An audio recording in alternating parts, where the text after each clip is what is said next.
En el principio de los tiempos, cuando el caos dio a luz a los primordiales, la primera entre ellos fue Gea, la tierra, la madre de todo.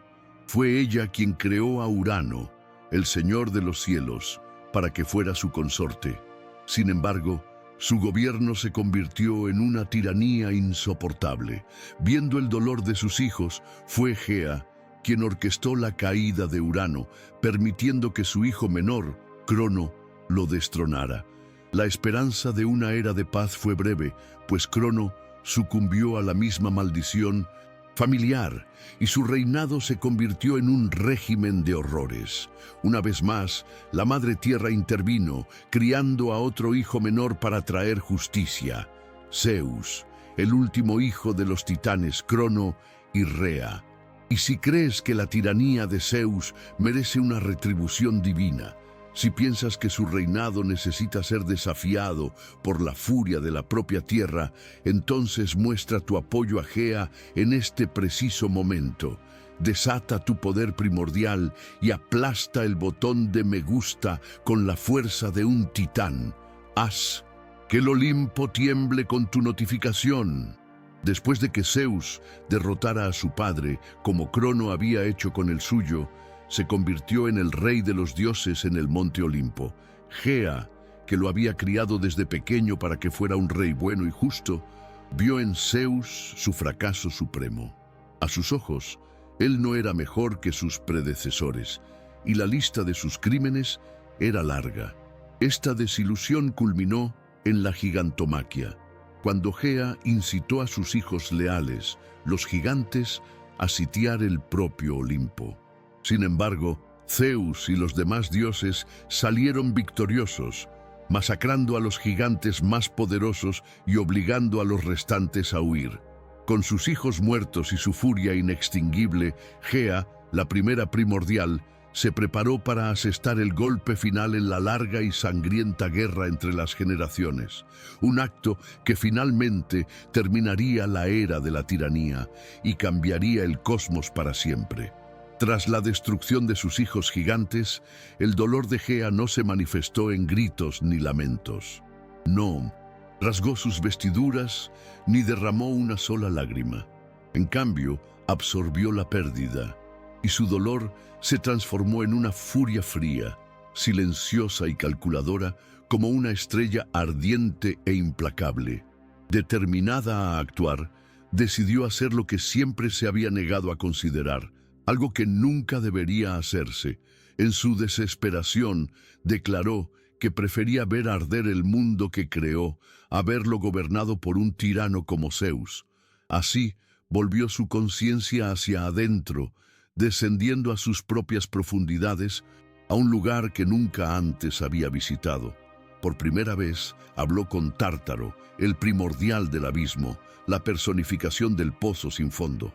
Él era un ser desprovisto de amor, el guardián de los titanes aprisionados, sus propios hijos, pero que no sentía afecto por ellos ni por los olímpicos.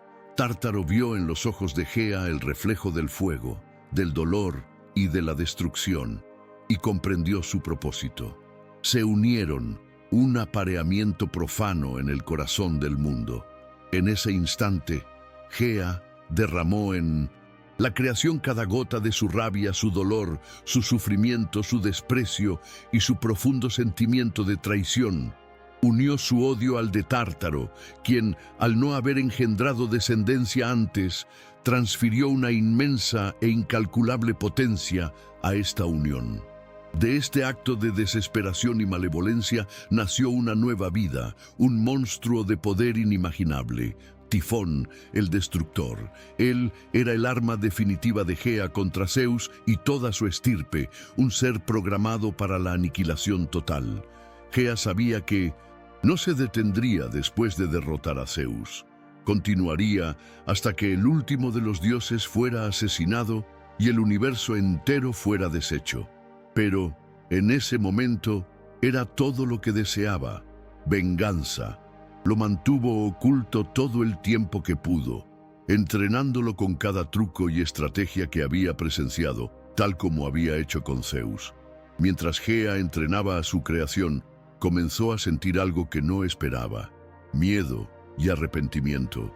Miraba a Tifón y se daba cuenta de que el ser que había forjado era demasiado poderoso, una fuerza que tal vez ni ella podría controlar.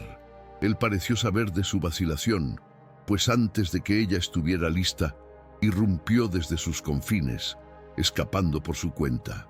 Su fuga fue un evento cataclísmico, sentido simultáneamente por sus enemigos y por su creadora.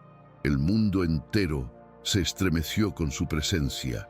Todo comenzó con un grito de dolor sobrenatural, una declaración de intenciones tan profunda y poderosa que las propias montañas temblaron y se encogieron. A continuación, los mares comenzaron a hervir y los vientos fueron azotados hasta convertirse en huracanes que barrieron el globo, sembrando carnicería y calamidad por donde pasaban.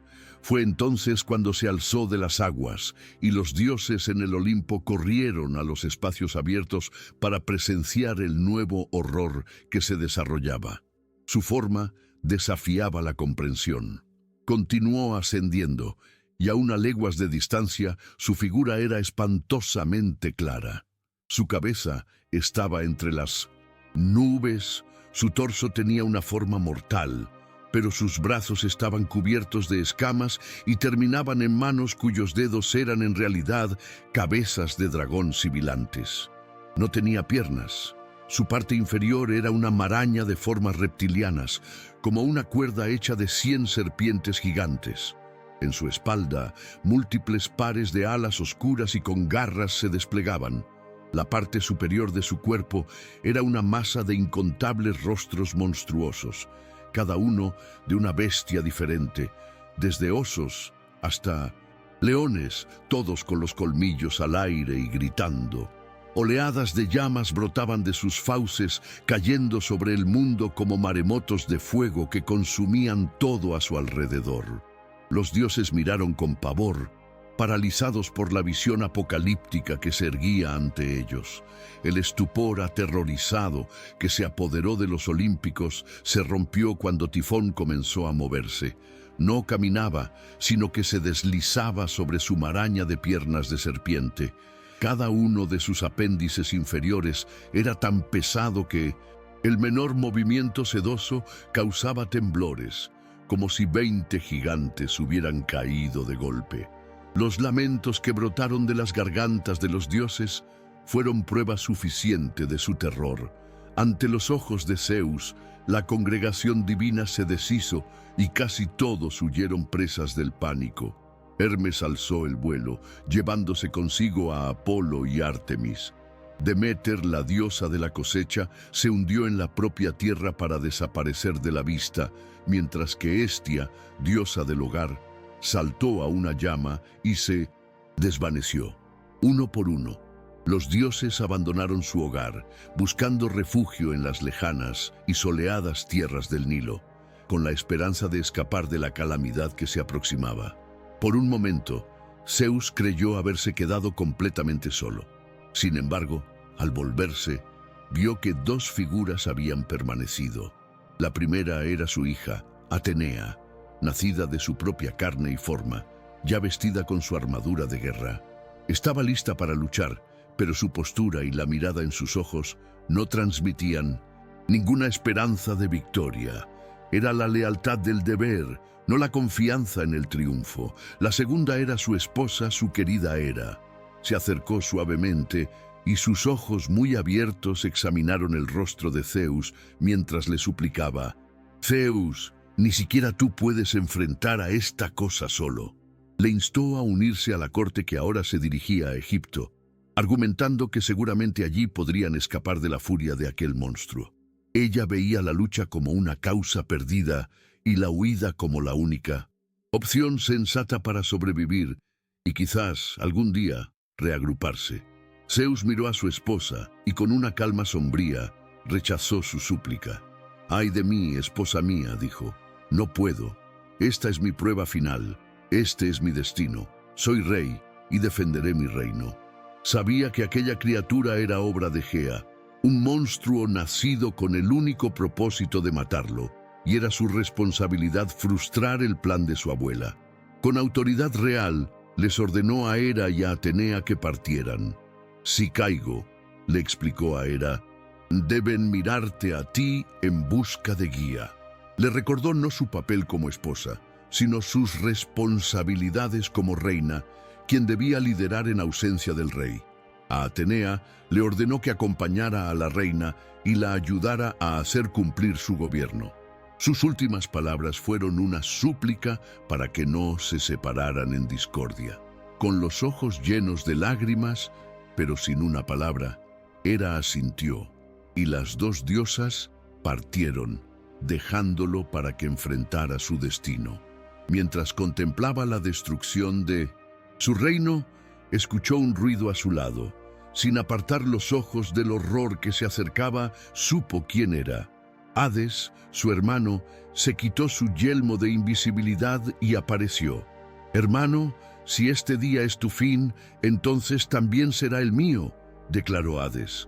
Habló de la oscuridad implacable dentro de su padre, Crono, una nada sin sonido, luz ni calor, y de cómo Zeus lo había liberado de ese tormento. «Yo, como todo el mundo, te lo debo todo», concluyó. Zeus se volvió y abrazó a su hermano con fuerza. En su oído le susurró por qué Hades no podía quedarse. «Si caigo», explicó, «el universo se convertirá en un lugar de injusticia, destrucción y dolor. ¿Crees que esta cosa se detendrá aquí?». Le encomendó a Hades la tarea más difícil. Si el mal prevalecía, el inframundo debía convertirse en la última esperanza de justicia para todos. Con el peso del mundo en sus palabras, Zeus ordenó: «Ahora, tu rey te lo ordena, vete». Hades se inclinó, se puso su yelmo y desapareció. Finalmente solo, Zeus caminó hasta el borde de su hogar y contempló la aterradora majestuosidad de la criatura que se acercaba. Una sola lágrima rodó por su mejilla, no por sí mismo, ni por su reino o su familia, sino por su abuela, Gea. En la furia y el poder de Tifón, veía solo un reflejo, la personificación del dolor que él le había causado. Tifón existía por su culpa. Con esta comprensión, se preparó, incapaz de calmar los cielos que ahora respondían al poder de Tifón. Zeus produjo su propia fanfarria, un trueno tan fuerte como el bramido del monstruo, un sonido que resonó por la tierra y anunció la respuesta del rey del universo. Saltó de la montaña y flotó hacia su enemigo. La proximidad solo empeoraba el horror. Los miles de ojos, los gritos de odio, miedo y tristeza mezclados, provenían de un ser que se odiaba a sí mismo y por lo tanto era incapaz de misericordia. La batalla comenzó. Tifón escupió torrentes de fuego y Zeus apenas pudo escapar. El monstruo, bien entrenado por Gea, usó el fuego como una distracción y atacó con sus brazos de cabezas de dragón, golpeando a Zeus de lleno y lanzándolo a cientos de millas de distancia. Zeus se recuperó y contraatacó con rayos, llenando el aire con el olor a carne quemada. Pero tenía miedo. El poder de Tifón era simplemente demasiado. Saber que esa pesadilla era la forma de los sentimientos de su abuela hacia él lo paralizaba. Tifón lo golpeó de nuevo, y Zeus se estrelló contra una montaña, quedando sepultado bajo toneladas de roca. Aturdido, sintió al monstruo arrancar la roca y miró hacia arriba, indefenso. Tifón tomó la hoz de adamantina que Zeus llevaba, la misma arma usada para castrar a Urano, y la volvió contra él. En una eternidad de dolor, Tifón cortó, tiró y arrancó los tendones y músculos de Zeus, dejándolo completamente incapacitado. Luego fue arrastrado por tierras incontables y arrojado a una cueva húmeda, donde la monstruosa serpiente delfina fue designada como su carcelera. Mientras Zeus yacía, deshecho e impotente, un sentimiento inesperado se apoderó de Gea: piedad y remordimiento. La victoria de su creación no trajo la satisfacción que esperaba. Al contrario, al ver amanecer la era de Tifón, se arrepintió profundamente. Mis planes han superado mis deseos, pensó, dándose cuenta de que sus acciones habían sobrepasado su ira. Esa oscuridad no era lo que ella quería. En el monte Olimpo, Tifón estableció su dominio. Tomó como esposa a la espantosa Equidna, una ninfa cuya mitad superior era de una belleza deslumbrante, con mejillas sonrosadas, pero cuya mitad inferior era la de una serpiente grande y terrible. De su unión nació una camada de odio puro, una prole de monstruos depravados que esparcirían el terror por el mundo. Entre ellos se encontraban Ortro y Cerbero, los perros retorcidos de múltiples cabezas que guardarían las puertas del inframundo. La hidra de Lerna, un monstruo acuático cuyas cabezas, al ser cortadas, se regeneraban por duplicado. La quimera, una abominación de león, cabra y serpiente, cuyas 3 cabezas escupían fuego como su padre. La esfinge, que vagaría por el mundo devorando a todos los que no pudieran responder a sus acertijos. El león de Nemea, un felino gigantesco cuya piel no podía ser perforada por ninguna arma. El dragón de la Cólquida y las gorgonas. Y estos eran solo los más potentes. Innumerables otros horrores retorcidos fueron los frutos de ese apareamiento. Tifón liberó a cada uno de ellos sobre el mundo. Cayeron sobre animales y mortales, destruyendo ciudades, cazando a todos los que no estaban protegidos y consumiendo a cualquiera que intentara frustrar sus viles apetitos. Mientras tanto, los olímpicos, ahora reducidos y atemorizados, permanecían escondidos en las tierras del Nilo. Tifón les permitía quedarse allí, pues los ignoraba por completo. Para él, no eran nada. La era de Tifón era una era de oscuridad y desesperación. Y Gea observaba con un pesar que ella misma había sembrado. Los días se convirtieron en una pesadilla, interminable para Hera. Aunque estaba a salvo en Egipto cumpliendo la orden de su rey de velar por los otros dioses, no podía dormir ni descansar. La incertidumbre sobre el destino de Zeus la consumía. Veía las llamas que ahora envolvían el Olimpo y escuchaba los ecos lejanos de los rugidos de Tifón y Equidna, pero la falta de conocimiento era una tortura. Impulsada por una necesidad desesperada de saber la verdad, decidió que tenía que ver por sí misma. Su viaje la llevó al palacio submarino de Océano, ahora abandonado, pues incluso los titanes del mar habían huido de la furia de Tifón. Allí buscó la sala de la videncia, un lugar de poder antiguo. Al entrar, la sala la recibió con imágenes de su propio corazón, la oscuridad dentro de Crono, la guerra contra su padre, sus muchos matrimonios y finalmente el suyo con Zeus. Se concentró y con una sombría determinación ordenó a los espejos que le mostraran cómo había muerto su esposo. Es lo menos que se merece, pensó, obligándose a mirar. La visión que surgió fue más terrible de lo que cualquiera de ellos había imaginado. Vio a Tifón de cerca en todo su horror y presenció la valentía de Zeus al luchar durante horas, sin rendirse jamás. Lo vio ser golpeado, sepultado, y luego observó con horror cómo el monstruo tomaba la hoz. En ese momento no pudo soportarlo. Me desprecio a mí misma, pero cierro los ojos, narró en pensamiento, incapaz de presenciar la tortura, escuchando solo sus gritos. Un aullido de angustia escapó de su garganta, un sonido que parecía provenir de cada fibra de su ser. Cuando el grito cesó, se derrumbó, llorando en el frío suelo de mármol. Fue entonces, en su punto más bajo, que notó una visión en una pila oscura, una cueva. Adentro lo vio. Estaba mutilado, solo, pero sus ojos dorados no brillaban con dolor, sino con un destello desafiante. Y entonces, un movimiento sutil que lo cambió todo. Le guiñó un ojo. No podía ser, no tenía tendones, pero lo vio.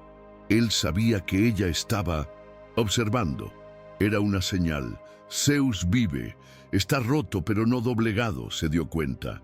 La esperanza inundó su ser y se irguió, más alta y fuerte de lo que había estado en mucho tiempo. Con la esperanza reavivada, Hera actuó rápidamente. Encontró a Hermes, quien estaba escondido bajo la forma de un ibis en las orillas del Nilo. A su lado estaban Atenea, con su armadura completa, y una figura inesperada, una pequeña cabra que bailaba alegremente, a quien Hermes reconoció como Pan, el sátiro. La presencia de Atenea en traje de guerra y la seriedad de Hera indicaban que algo monumental estaba a punto de suceder. «Hermes, se te necesita», dijo la reina. «Zeus vive». Al escuchar estas palabras, Hermes abandonó su disfraz, asumió su forma divina y se arrodilló. «¿Cuáles son tus órdenes, mi reina?», preguntó, listo para cualquier tarea. La misión era casi suicida: infiltrarse en una tierra consumida por el fuego, evitar a un monstruo invulnerable y a su prole hambrienta, y encontrar a Zeus. Hermes, sin embargo, no vaciló. «Soy Hermes», pensó, «nací para esto».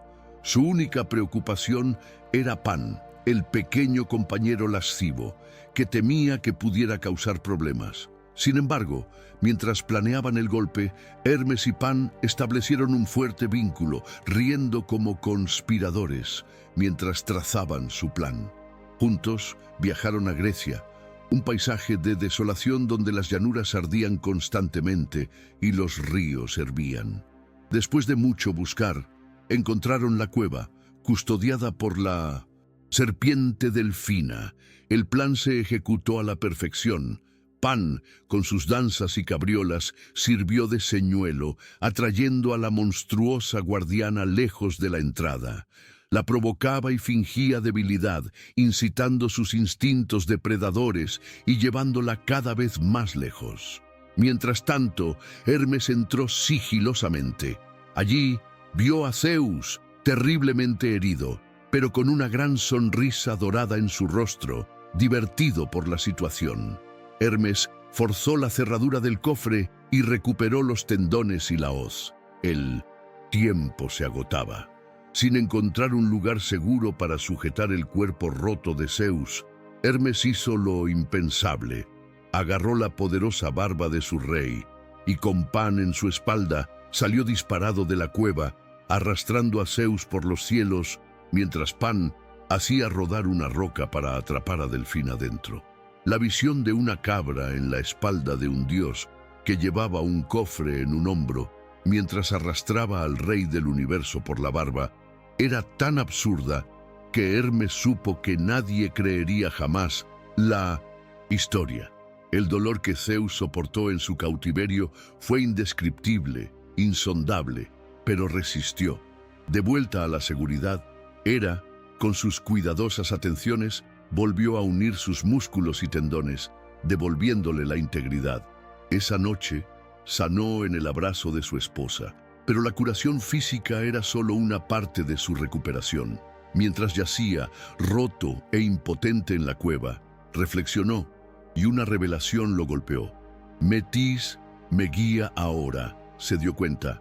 «Ahora sé cómo ganar esta batalla». La mañana siguiente, cuando Hera lo encontró de pie, en toda su gloria, sosteniendo la hoz y sus rayos, temió que partiera de nuevo hacia una muerte segura. «¿Por qué me salvaste, si crees que voy a esconderme aquí mientras mi reino arde?», rió él, respondiendo a su preocupación. Explicó que nada había cambiado en Tifón. El monstruo no era más pequeño ni menos poderoso. Lo que había cambiado era él mismo. «La última vez que enfrenté a Tifón, dejé que el miedo me controlara. Fui un tonto. Luché como un niño», admitió. Se había dejado derrotar incluso antes de lanzar el primer rayo, paralizado por la idea de que estaba enfrentando la personificación del dolor de su abuela. Ahora, su perspectiva era diferente. Ya no veía a Tifón como una fuerza primordial invencible. Lo veía como un niño indisciplinado, un reflejo de sí mismo al comienzo de la titanomaquia, inmensamente poderoso, pero sin disciplina, sin control, alguien que nunca había sido contrariado. Esta vez, le declaró a Hera, con un brillo en los ojos que ella no pudo resistir, lucharé contra él como un hombre. Ya no era la víctima aterrorizada, era el padre enojado, a punto de castigar a un hijo rebelde. Sin más demora, se elevó a los cielos, convocando a sus fieles águilas, que se reunieron en una vasta nube tras él. Juntos descendieron sobre Grecia, no como un dios que huye, sino como un rey que regresa para reclamar su trono e imponer el orden. El regreso de Zeus fue anunciado por truenos que ya no estaban contenidos por el miedo, sino amplificados por las montañas, haciendo eco de una única y rotunda declaración. Zeus ha regresado. Desde las laderas del Olimpo, Tifón descendió para enfrentar a su adversario con gritos de 1000 gargantas y chorros de llamas. Pero esta vez, Zeus lo observaba con una nueva claridad. No veía las alas enfurecidas ni los cientos de cabezas de dragón. Veía a un niño malcriado, destruyendo su mundo en un ataque de rabia infantil, un ser de inmenso poder, pero sin disciplina. Flotando sobre él, con los brazos cruzados, Zeus frunció el ceño como un padre a punto de castigar a un hijo desobediente. Tomó la iniciativa. Con un solo gesto, 100 de sus águilas se lanzaron desde los cielos. Tifón, con los ojos fijos en Zeus, apenas las notó hasta que fue demasiado tarde. Cada águila llevaba en sus garras uno de los rayos de Zeus, y los soltaron simultáneamente. La oscuridad fue rota por relámpagos que crepitaron por cada centímetro del cuerpo de Tifón. Mientras el monstruo rugía de dolor, Zeus lanzó más rayos, esta vez con una puntería precisa, destruyendo sus alas y dejándolo en tierra. La batalla se convirtió entonces en un enfrentamiento cuerpo a cuerpo. Zeus descendió sobre él, cortando y golpeando con la hoz de adamantina, sin darle un momento de respiro. Le amputó una de las manos al monstruo y le desgarró el bíceps, manteniéndose siempre demasiado cerca para que Tifón pudiera usar su fuerza descomunal. Cuando Tifón intentó aplastarlo con un tentáculo, Zeus no lo esquivó. Paró el ataque con sus propios brazos, demostrando la fuerza que sus hijos, Ares y Heracles, heredaron. Levantó al monstruo y lo derribó. El espíritu de Tifón se quebró. Huyó, y Zeus lo persiguió, no con prisa, sino lentamente, permitiendo que todos vieran al padre de los monstruos correr de miedo. Tifón lanzaba montañas por encima del hombro, pero Zeus las destrozaba con un puñetazo y volaba a través de los escombros, con su mirada fija y reprobatoria. La persecución terminó en Sicilia. Allí, con toda su fuerza, Zeus levantó el monte Etna y lo aplastó debajo de él, aprisionándolo para toda la eternidad. Fue una pequeña misericordia, no exiliarlo al Tártaro, pues al final Zeus se vio a sí mismo en su enemigo. Con Tifón finalmente derrotado y la guerra concluida, la paz comenzó a regresar al mundo. Zeus envió lluvias curativas que apagaron los incendios que asolaban la tierra, mientras que Deméter, Dioniso, Afrodita y las ninfas trabajaban para devolver la vida y el crecimiento al reino devastado. Solo quedaba una cosa por hacer. En un momento privado en el monte Otris, lejos de las multitudes, Zeus, acompañado por su madre, Rea, y su esposa, Hera, esperó. Para su alivio, ella vino. Gea, la madre de todos, se alzó lentamente de la roca, con los hombros caídos y la cabeza gacha. Intentó arrodillarse, pero Zeus caminó hacia ella y la levantó con delicadeza. «Abuela, no te inclinas ante nadie», dijo él. «Tú eres Gea, eres la primera y eres amada». Luego explicó su posición. Nunca deseó ser un tirano. Su realeza sobre los cielos siempre fue una señal de respeto, dejando el dominio de la tierra para ella. Un gobernante, argumentó, debe imponer orden y disciplina, cosas que una madre, por naturaleza, no puede hacer sin desvirtuarse. Abordó sus acusaciones una por una. Su acto contra Metis fue su único desliz hacia la tiranía, un error del que aprendió y creció, con la sabiduría de ella ahora guiándolo desde adentro. El castigo de Prometeo fue una aplicación necesaria de la ley para mantener el orden entre los dioses excesivamente poderosos, y la caja de Pandora, aunque liberó maldiciones, contenía su mayor regalo para los mortales: la esperanza, el poder que les permitiría forjar un mundo mejor y un día heredar el universo. Reveló que sabía, por profecías, que un día los dioses ya no serían necesarios y que su gobierno severo era para endurecer y preparar a la humanidad para esa gloriosa responsabilidad. «Puedo ser solo Zeus», concluyó, anhelando el día en que pudiera deponer su corona. Viendo el eco de la sabiduría de Metis en su nieto, Gea finalmente entendió. «Iré, mi nieto, mi rey», dijo, aceptando su mano y su lugar en su corte.